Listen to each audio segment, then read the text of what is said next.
And hello, everyone. Welcome in umbraCoffee episode 259. And it's been a while. It's been a while. And I'm joined today with two amazing guests from our community, Sebastian and Steve. Hi, guys. How are you doing today? Hello, very good, very well, thank you. Hi, we get here. Great.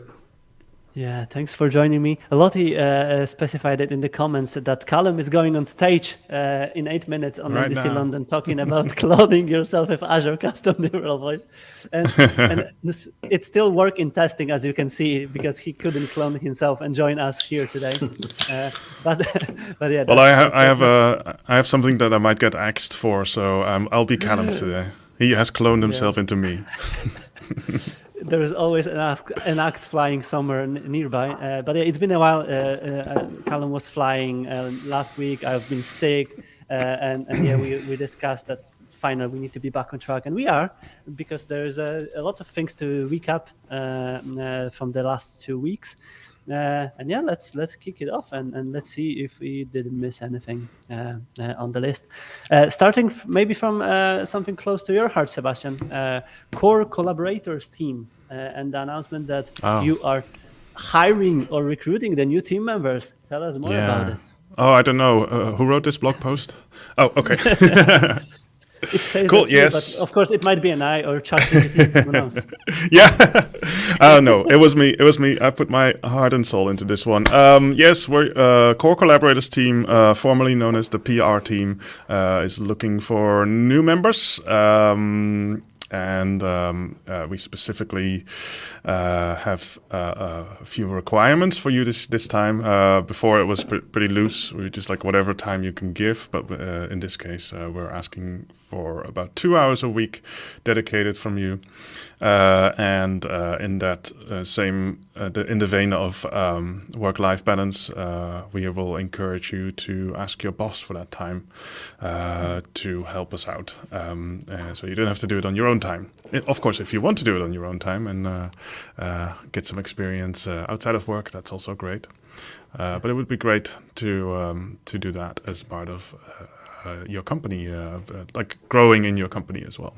Yeah, and I think some agencies are really willing to also have this investment and involvement, because there was a lot of discussions about this particular badge status for contributing gold partner, and it's a kind of maybe it's hard to say easy, but it's a great way to also be recognized through this by allowing your people to contribute this way. Yeah. If you're already a gold partner, you become certified gold partner after joining the team. We're looking for all kinds of different types of people as well. Beginners, front-enders, C# people, like kind of multidiscipline. So we cover everything, and we'll talk a little bit about the new back office later, but that's obviously a big focus for this year. The UUI library and the new back office, we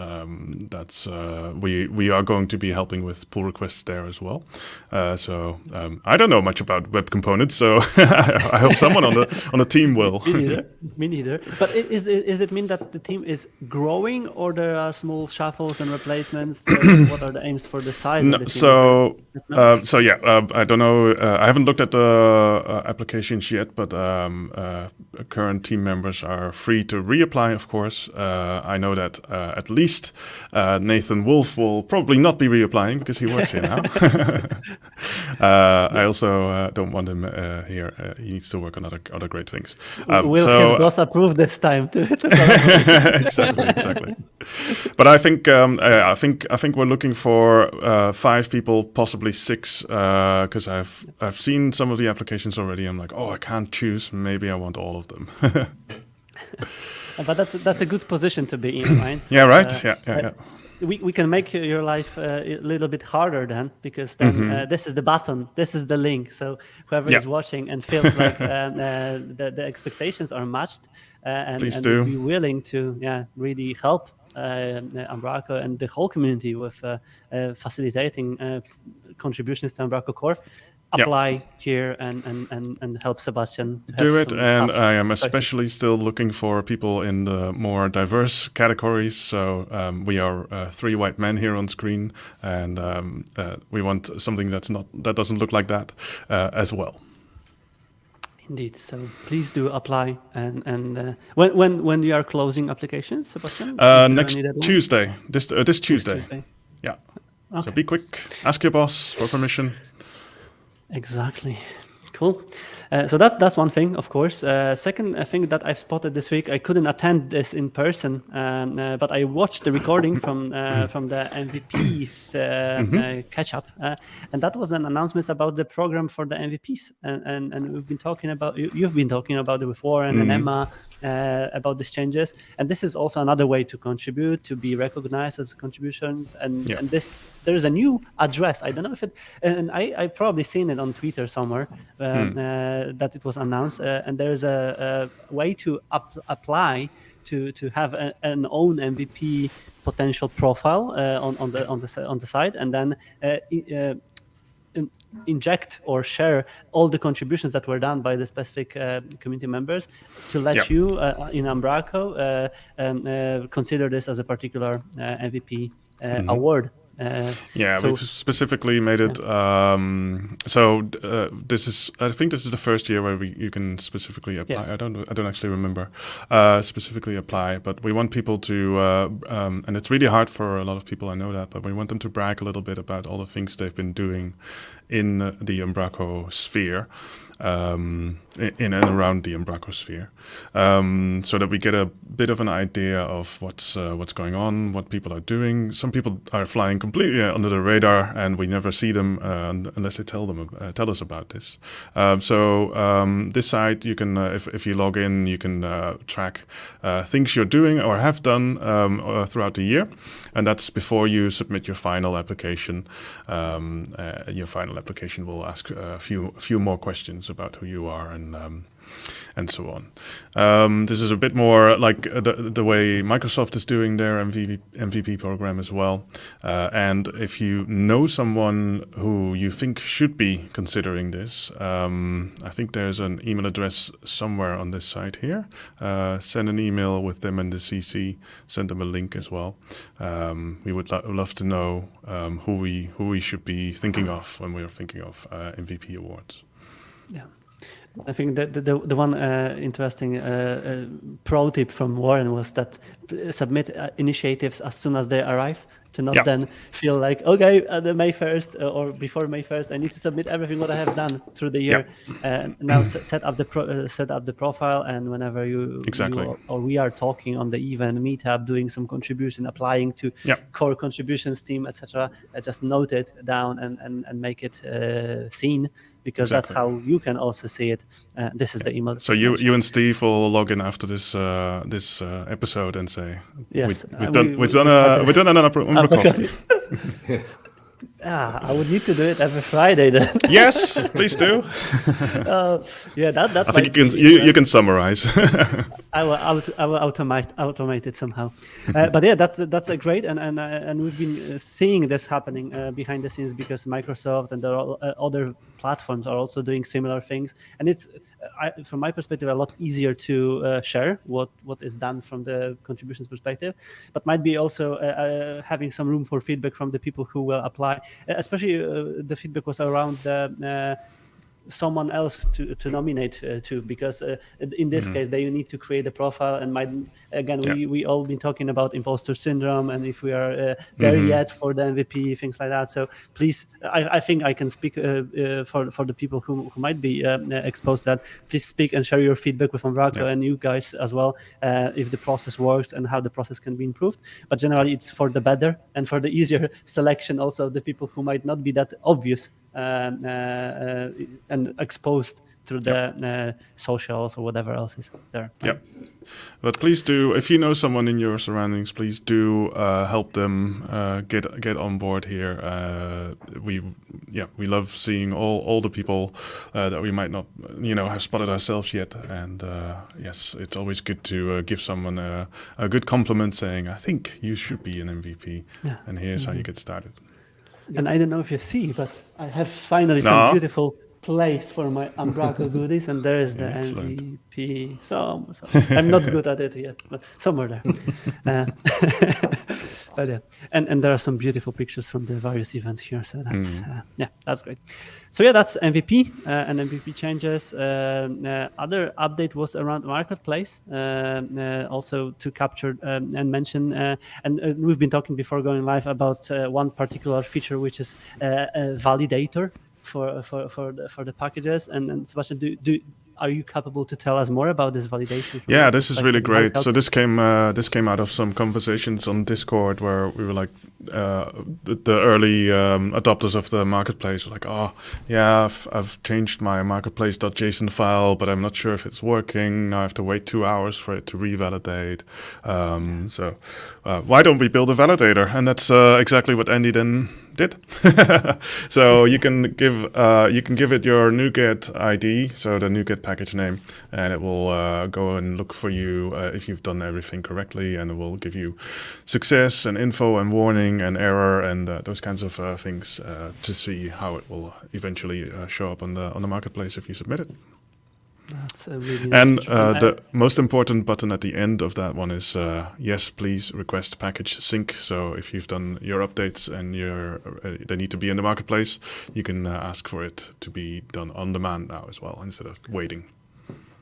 Yeah, I've seen a lot of package creators talking about it, that it helps a lot, and also there's a lot of packages that receive the update already being synced. So that's great for us all, because we'll have the most important and the most recent information exposed there.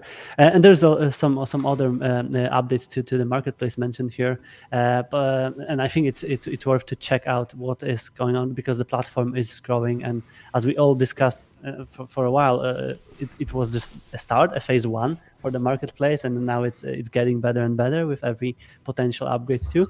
And yeah, that's great to see it happening, and definitely validate your packages and release them. And Steve, do you have any packages shared on marketplace already? I don't have any on Marketplace at the minute. I've just been working on all the packages I've been working on recently have been stuff that's just quality of life improvements. So better load balancing, like simpler load balancing config, or simpler single sign-on configs and stuff. All those sort of things I end up having to check the documentation every time I do and rewrite the same classes. So, and they're coming out soon, but I haven't kind of released them out yet. So.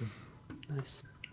Cool. We'll definitely highlight them whenever it will be released. But Sebastiaan, you've mentioned one thing, which is Discord, and I think this is the place where we can talk about another update which might and will affect some of our community members, because on Slack and on Discord, I assume, I haven't checked yet, but I will. There was an information shared that the current community Umbracians Slack is reaching end of life as well, and there's a transition happening. You've been also sharing, and we've been highlighting this, that the Discord server reached out 1,000 members at some point. So is this the natural transition then? It seems like and when it's happening, tell us more. The amazing Tom Fulton started the umbracians.slack.com domain 7 years ago, I think. At the time, we were not convinced that real-time chat between people would be beneficial to anyone, and boy, were we wrong. The Slack channel took off quite quickly, and people and really enjoy talking to each other real time, not just about how do I do this in Umbraco and why doesn't this work, but also social stuff. The famous "Good morning, Callum" shout out came from there, if anybody remembers that. Then we did something mean at Umbraco. This was a completely community-ran server. And we did something mean a year and a half ago when we started our Discord server. We didn't mean for it to replace the Slack, because we know people like Callum do not like anything but Slack. Yeah, we noticed recently that the Slack channel had gotten really, really quiet. So we thought it would be a good idea. And I talked to Tom Fulton, of course, and I talked to Mes Kroon, who was actually the sole administrator for the last 3-4 years. And we all agreed that it was time to let go and move on to bigger things. And as you said, we've just reached 1,000 members on, and we're close to 1,100 now. 2 weeks later, on Discord. It's a very active server. That meant when we reached 1,000, it meant we could make it a public server, which means we are discoverable in the Slack or in the Discord, on the Discord site in their directory. They have a kind of a marketplace of their own. So it's becoming more public. Being a public server also means that you can peek in without joining the server. So people can now just don't freak out, privacy people. They can read your chats. So and actually. To freak out the privacy people a little bit more, we are working on opening up the server completely, so it will be a page on the web somewhere that Google can index, and that has the added benefit of all of that wonderful knowledge not getting lost and actually surfacing when people search for notification handler or whatever.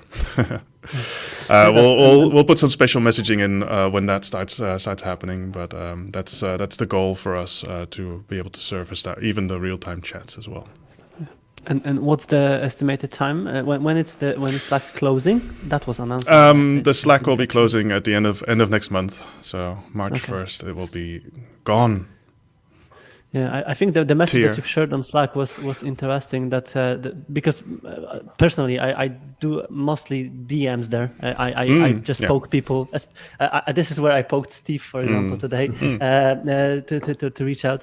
But that's exactly what you've mentioned there to capture this kind of loss and either establish the connection with people that we had the connection through the Slack and migrate it over. But I also see a huge potential in that Discord. We knew and we saw Corner, for example, and a lot of other people approaching some automations, bots, and things like that. There's a lot of options that can be taken out, and that was happening. Yeah, that was our thought as well when we were talking to Tom and Mes. We were like, it doesn't look very active at the moment, but that's the public channels. I'm sure there's a lot of DMs going on, and we need to give people some time to move to something else. Also, I mean, I am notorious for kind of not really using Twitter anymore, so that might also not be an option anymore. Well, join me on Mastodon. It's great, by the way. We need more Umbraco people. So we need to give people some time to move to another platform to talk to each other in private. Yep. Carl has a question. Yeah, Carl has a question. Maybe you can pull it up. Yeah, will you be surfacing historical chats too, or just future chats on Discord? Yeah, so that's a good point. The software, the integration that we're looking at right now, has all of the historic chats in there as well, and I don't know how to disable that. So probably historic as well, but we'll make some noise about it, and hopefully we'll find a good way to do it so that everybody's happy about it. And Steve, what's your take on this one? Are you on Discord at all? And I am on Discord, but I don't. We use Slack every day in the office, so I have Slack sort of pinging away all the time. But Discord is something I kind of launch when I have a question or have spare time. But I have notifications turned off pretty much and everything anyway. So something I don't. Yeah, I'm kind of a bit sad about Slack down, but it wasn't the right licensing model for the sort of 1,000 people, is it, and stuff like that. So that was also the problem, right? Things disappeared after 90 days. So so it's sad, but like I think that's where everyone's gone.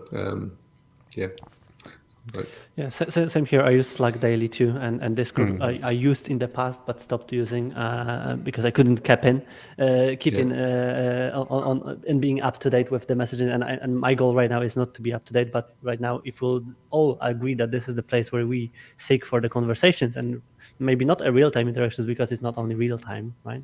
That will be the tool of choice. But then we need to get used to it, and I know a lot of communities are using Discord successfully, so that's definitely just an alignment for us right now. And we have some more ideas for automations and fun things we can do in there as well. So. Maybe cloning yourself with Azure. Cloning Callum. Cloning Callum. That will be a huge achievement if Callum included will land there. So looking for this day, we will highlight it and celebrate it on umbraCoffee for sure. Two other things to touch from the releases and announcements. First is the new UK region on Umbraco Cloud, which was mentioned by Philip and Dan and your teammates. And I think this was as we have majority of the viewers still from UK. I think it's important message to share that this is available. And there was an email message sent to some agencies I know, but of course it's worth reminding to check it out and be sure that it's there and use it if it's needed.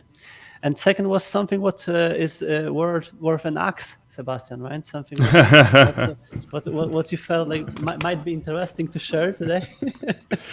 So we have just soft launched the new back office repo. It has a nice, if you click on projects there, it has a project board. At the top. Projects yes. here. Projects 1. There's a nice GitHub project board as well as to what we want to make, what's ready to start. So, and that's even marked with up for grabs, yeah. Nice. Which means the ready to start ones are described if you click on one of those. Next column. Yep. That's in the next column. Yeah, if you click one of those, then they're actually prepped with. Oh, I thought there would be more more text. Okay, never mind. When you said it will be launched next week or something like that. Yeah. We're getting there. But if you go back to the repository, there's a README. Oh, here, there we go. Yeah.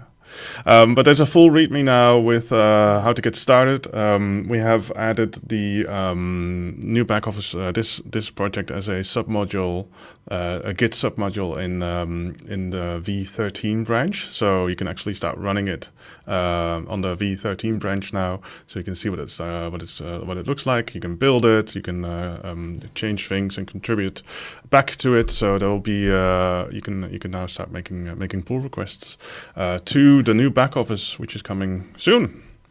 That's really nice and that's huge. And I think as soon as possible, people who might be interested in diving into this code and issues and challenges, the better for them to be addressed and fixed as well.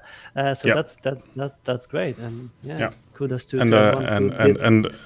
And everybody not only might be interested, they all should be interested. It is coming, and we are very, very much doing this in the same way we were working on, Umbraco 9, the NetCore team, working out in the open, making sure that everybody can follow along, taking away fears of what's happening. We don't want a big bang release. We want everybody to be able to see and work with it and give us feedback and help us out.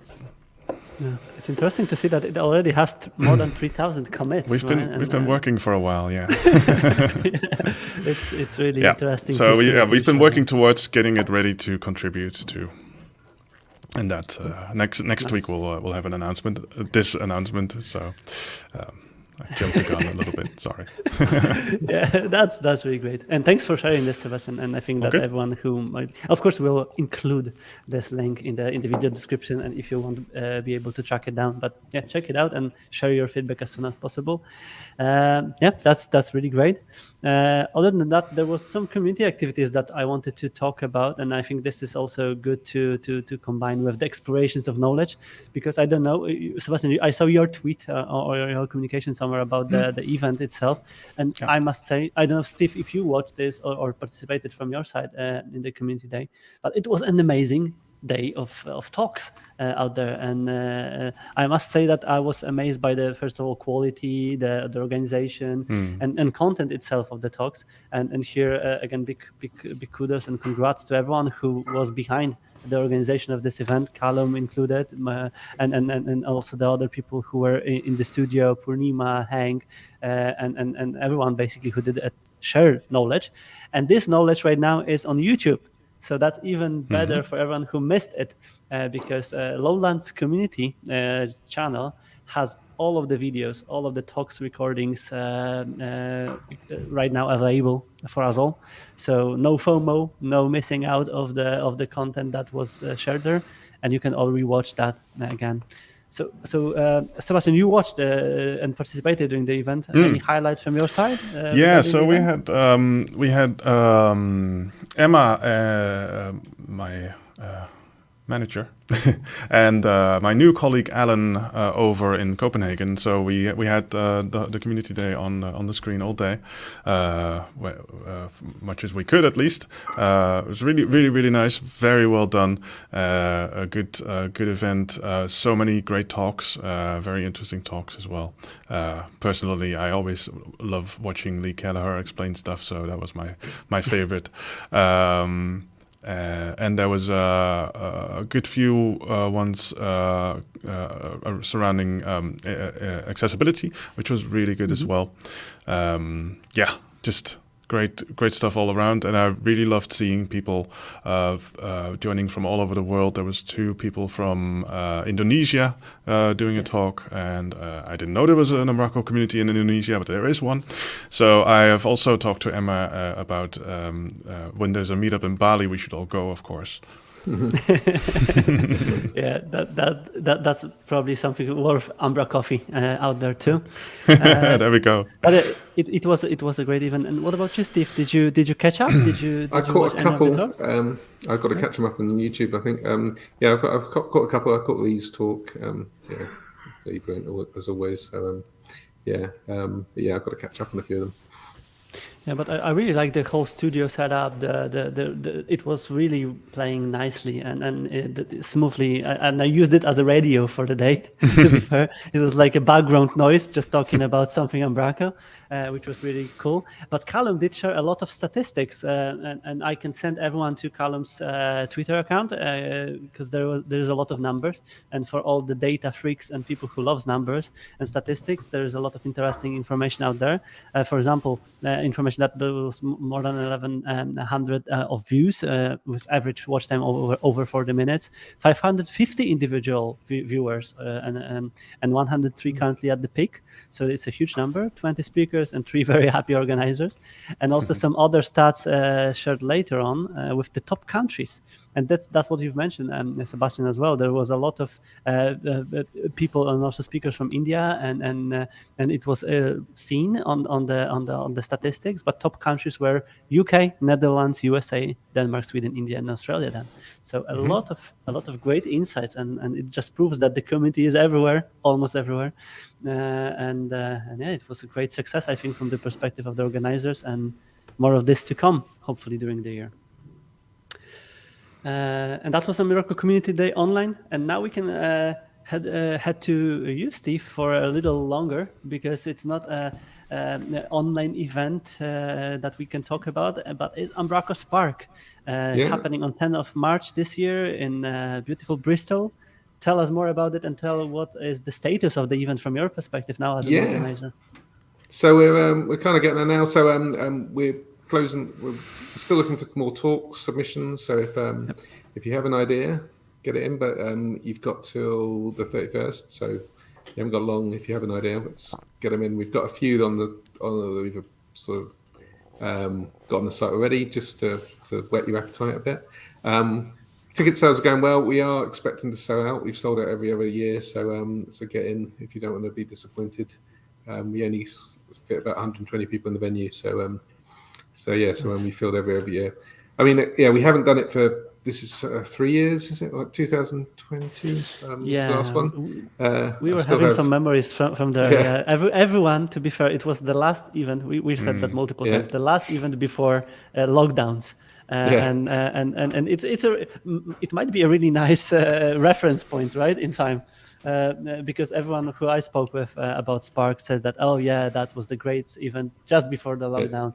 Everyone who was there really enjoyed that, and I think this is exactly to be replicated. I remember, for example, John Skeet as my personal highlight, as my kind of online hero back in the days too, to discuss with in the real life. A lot of great works and talks out there. And let's not forget, I can see some pictures of people I recognize there. Let's not forget that the Candid Contributions podcast got started right there that week as well. And I hear, I'm getting 2 axes today, but I hear there's a new episode coming very soon. Oh, that's nice. Good to know. Intriguing. The biggest event of 2020. Just cheating. Biggest Umbraco event in 2020. But so it's, and just if people don't know, probably everyone that watches this probably does know, but it's more like it's all developer focused talks. I mean, we have the festivals for sort of covering all the topics, so we've kind of gone back old school. Like when I first started with Umbraco, all the conferences were just developer conferences, and so this is kind of bringing that experience back without sort of taking anything away from the festivals and stuff. So and some great talks lined up. Lee's doing a talk, Lottie, some great people, some folks from HQ coming over and stuff. So Callum, as ever, I think it's a conference until you get Callum talking at it. So maybe already cloned, but that's true. And tickets are on sale. That's as we mentioned. And I think that I can't remember if it was the problem in 2020, but generally they ran out, and there was there's a limited space. So for everyone who considers going and wants to secure the space, it's this is the link to follow, to not complain later on that there is no space for this event. So definitely worth checking. And it's at the risk of doing a triple Callum today. We've also been talking about doing a hackathon the day before Spark. So make some space in your calendar to be there a day early if you can. If you will have too many access, I can make some space.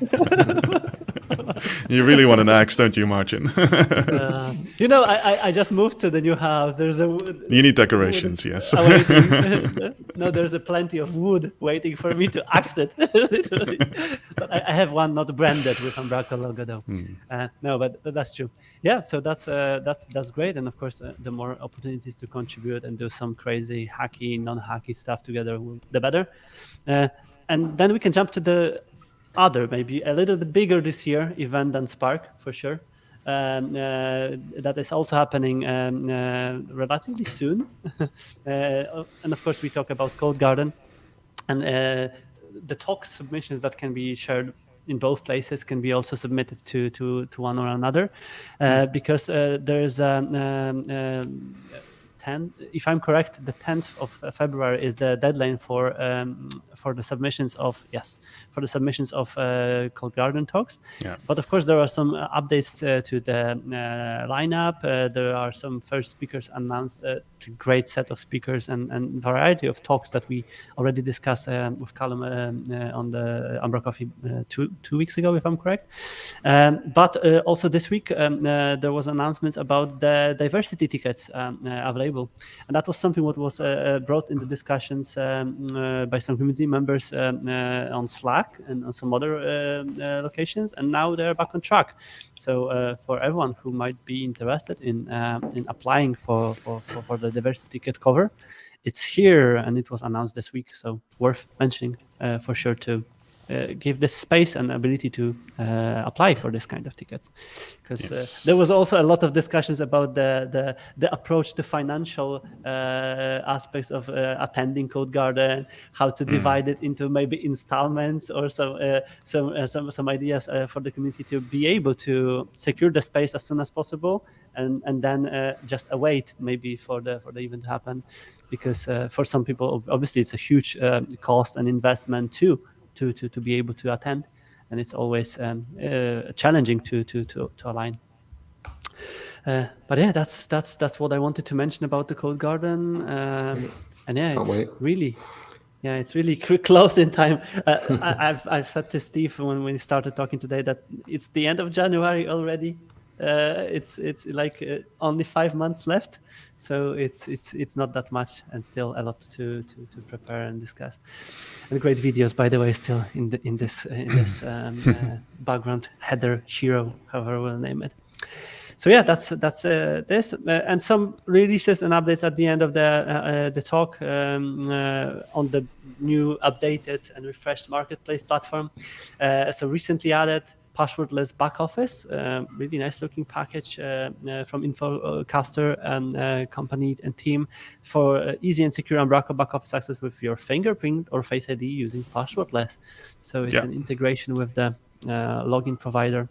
This is really cool, and my colleague Alexander, who works on the hardcore team, has been playing around with some of this as well. The FIDO implementation. This is a very slightly different implementation, but they got to talking to each other on Discord after this was released, and they're working together to share some knowledge and make something really cool with that as well. So it's really good to see when I always love it when someone releases something and someone else goes, oh, I was working on something similar, and then the creative process starts going, and it's great. Yeah, but also the ability to extend the providers, that it's hard to say easily, but ability to just integrate one or another in a second, going just towards the abstraction of the implementation there is exactly the nice things to see, because there's so many providers out there, right? Where we can utilize some of these features, and that's great to see them coming. Yeah, I've been super excited. It's really cool to do fingerprint or YubiKey or face. What is it? Face recognition on some Windows Hello, and it's really cool. Oh, and of course, just a prompt on your phone saying, yes, that was me, let me in. It's very exciting. Death to passwords, please. And also some of us knows your passion to security as well, and it's like in this kind of times when it's even more important, having this possibility is great. Yep. And I was, to be fair, I was surprised, because I started working with a couple other CMSs and maybe more e-commerce platforms, and when I saw some of them storing plain passwords in the databases or not having any ability of having multi-factor authentication, I said, holy, we are so far ahead with Umbraco back office. It's crazy to say. Yeah, that sounds like you shouldn't be using those systems.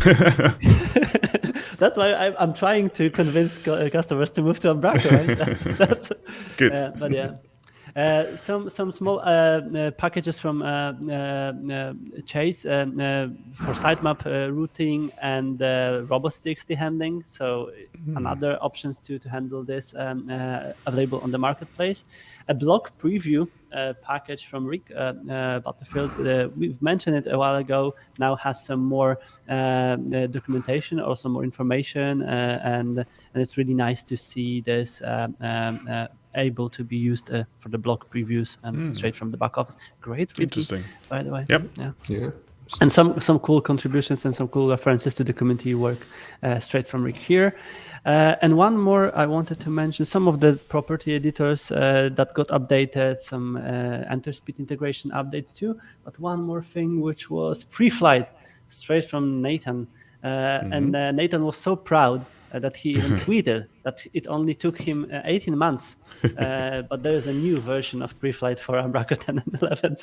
So I wanted to really highlight this update because for all of those who didn't know what pre-flight can do, it has superpowers to really check a lot of the things when it comes to content publishing and also generally settings across the Umbraco. And now it can be also used with the latest and greatest Umbraco version. So yeah, great update from Nathan.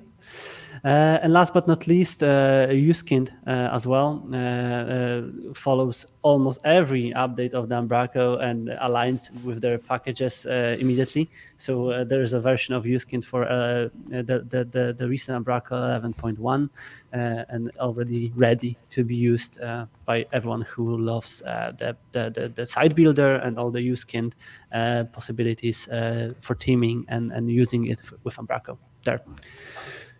And that's all from the packages and marketplace. Anything from your side, guys, to be added today? Any final call to actions? Let me check my notes. Leaks or anything so we missed? No more leaks. Sorry. No. From your side? For me, all good. Cool. So yeah, that was great, and thank you again for joining me today. Please support events organizers with your activity and also community and all the teams and everything else, and migrate from Slack to other platforms if you are there and you rely on the communications out there. And of course, as usual, we'll remind about anything else that we might have missed today on the next umbraCoffee episode. Yeah, of course. Yeah. Come on, Warren. Bring it in. It was mentioned. It was mentioned, yeah. UK data center. The Umbraco Cloud now runs on the UK on a UK data center as well, so you can choose the UK as your home, which is great. Thanks, Brexit. Yeah, but I really like the tweets conversation between the HQ team members with flags flying around, the leaks and even Christian Kak left the UK flag here today. Yeah, it's great, and as I mentioned, I'm sure that a lot of UK-based developers, agencies, and customers will be very, very happy from this particular change. And in fact, we got a massive response from the email that we sent out for that, and people were super happy and very, very ready to start new Umbraco Cloud sites and move some over. So it was great. Yeah.